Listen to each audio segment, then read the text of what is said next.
ते त्याचे वडील म्हणतात, ओ महाराज, अहो तुमचा शिष्य पहा त्याला काय गुण आले. त्यांनी पाहिलं, हा गेला म्हणे. सगळे गडागड चालू झाले. म्हणे मग आता महाराज याचा तर लग्न झालं आणि हा जरा याची पत्नी विधवा होईल आणि भयंकर विचित्र अवस्था होईल म्हणे सुद्धा. तर महाराज तुम्ही याला जिवंत करा. महाराजांनी सांगितलं, हा जिवंत होऊ शकतो, पण एक करावं लागेल. म्हणे काय करावं लागेल? जे आयुष्य आहे, जर तुम्ही तुमचं आयुष्य कृष्णार्पण करून जर माझ्या हातावर सोडलं की हे माझं आयुष्य मी माझ्या मुलाला कृष्णार्पण करते, तर हगल म्हणे आणि ज्याने तो मरेल. असं म्हटल्यावर बाप मागे सांगला, बापू मला लग्न करायचं, मुलाचं लग्न करायचं आहे. तो नाही म्हणे. आली आईची वेळ. आईला मातोश्री तुम्ही तुमचं आयुष्य द्या, आता तुमचं काय राहिलं? मुलं झाले, सर्व काही झाले. आई म्हणते, धर्मेच अर्थेच कामेच मोक्षेच. कारण माझं जेव्हा कन्यादान केलं गेलं तेव्हा धर्मामध्ये, अर्थामध्ये, कामामध्ये आणि सर्व विषयामध्ये मी पती पाठीमागे. पती असेल तर मला पतीची आज्ञा ती मागे सरकली. भावाने सांगितलं, आता त्याचं काय जाऊ द्या, कारण मी काही माझं करत. बहिणीला विचारलं, बहिणीने तेच म्हटलं. मग महाराज तुम्ही कोणीच देत नाही ना? म्हणे मीच माझ्या आयुष्याला अर्पण करतो. पाणी सोडतो. पाणी सोडता क्षणी मुलगा सावध झाला बसला आणि त्याने हा सर्वांचं जे भाषण होतं त्याने ऐकलं होतं आणि त्यांनी सांगितलं, गुरुदेव माझे डोळे उघडले, आता मला कोणाचं तोंड सुद्धा नाही पाहायचं, आता मी पुढे आणि मी. अशा प्रकारे गुरुने आपल्या शिष्याला आत्मबोध केला आणि त्याला या संसारातून मार्ग लावलेला आहे. असा हा गुरुश्रेष्ठ. म्हणून स्वामींनी सुद्धा सांगितलं, तुम्हाला ज्याने भाजी करायला शिकविले ना सुद्धा तुमचा गुरु आहे. भाजी गुरु माना. ज्याने तुम्हाला करायला शिकविली, चिरायला शिकविली, धुवायला शिकविली, मग याने तर तुम्हाला परमेश्वराचा याचा किती मोठा अधिकार आहे. म्हणून आपण नामस्मरण करावं. नामस्मरण करणे हे वैरागी बाबा सांगणं तेच, सर्व पंथीयांचं सांगणं तेच आहे. जे आदि होऊन गेले त्यांचे सांगणे तेच आहे, जे आदि पुरुष होऊन गेले त्यांचे सांगणे तेच आहे. परंतु तुम्हाला एक छोट दिलेला असतो. कारण महाचा विषय निघाला, माही भट्टाचा विषय निघाला. कारण या गृहाला माही भट्ट सभागृह नाव दिलं. आणि महादायसा ही मराठी पहिली कवयित्री आहे. धवळे महादंबेचे श्लोक तो महेंद्र भट्टांचा, कवीश्वराची अभंग तो मुनी मुकुंद लाडांचा. जशी वैष्णवाची परंपरा आहे तशी महाव्यांची परंपरा आहे. धवळे महादंबेने लिहिलेले सुश्लोक तो महेंद्र भट्टांचा हा श्लोक आहे. ओवी कवीश्वराची की लिंबूवर जात नाही येपर्यंत ओवी तयार होऊन जायची. आणि अभंग तो मुनी मुकुंद लाडांचा आमची जी अभंग परंपरा आहे ती सुद्धा 1300 वर्षापूर्वीची आहे. अशी ती महादायसा.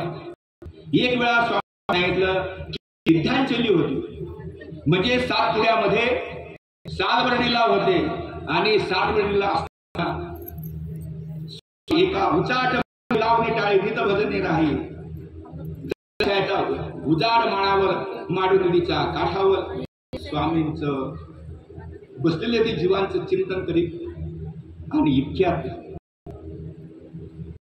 जी मुक्ताबाई तर तिचा जो सेवक होता तो सेवक तिथे आला. त्याने पाहिलं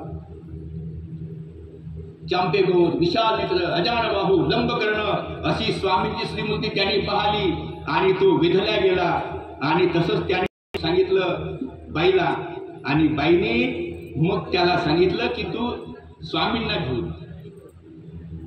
त्यावेळी स्वामी तिथे गेले आणि स्वामींना निर्हेतुक मायापूर प्रेमाप्रती साला निर्हेतुक तिला मायापुराचं भजन घडलं अर्थात परमेश्वरीय अन्नदान तिच्या हातून, त्यामुळे त्याला प्रेम होणारच.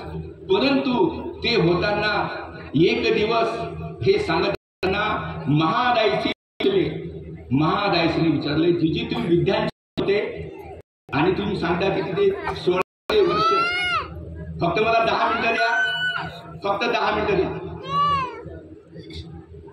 10 मिनिटं करा. एकदा देवाचा नावाचा जयकार करा. गोपाल कृष्ण महाराज की, दत्तात्रेय महाराज की. दोनच पुष्कळ. तर महाराज पुसले. महाराजांनी विचारलं, जीजी तुम्ही विद्यार्थी होते आणि तिथे 14 वर्ष ज्या मुक्ताबाईने तप केलं, तर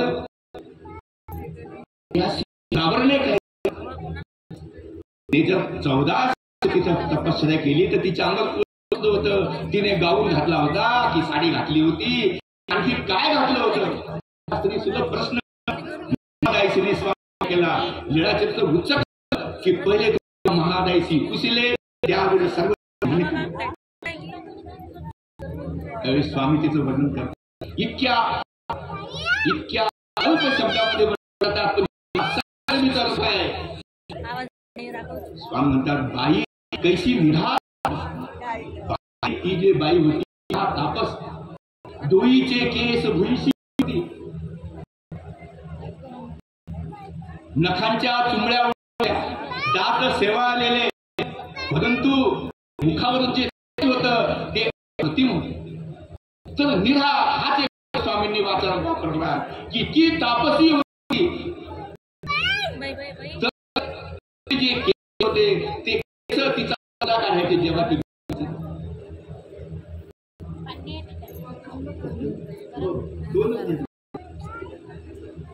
दोन तर काढायची की तापसी होती. आणि तिने विचारलं त्याची प्रामाण्य काय? तर स्वामी म्हणतात, ज्या देवतेची ती उपासक होती त्या देवतेने तिची जी रोमावळी होती, ती रोमावळी जसं अस्वल तुम्ही पाहता, अस्वलावर जसे केस असतात, तिचं लय अवयव दिसत नाही, त्या प्रकारे ती जी बाई होती मुक्ताबाई केसांनी झालेली, तिला वारा वाजत नव्हता, पाणी वाजत नव्हतं, थंडी वाजत नव्हती, अशा प्रकारे त्या देवतेने तिची सोय करून दिली होती. अशी ती मुक्ताबाई होती. बाई तिचे केस भुईशी होती, नखाच्या वळल्या, दात वळून गेले, आणि अशा त्या मुक्ताबाई फुकट काही भेटत नाही.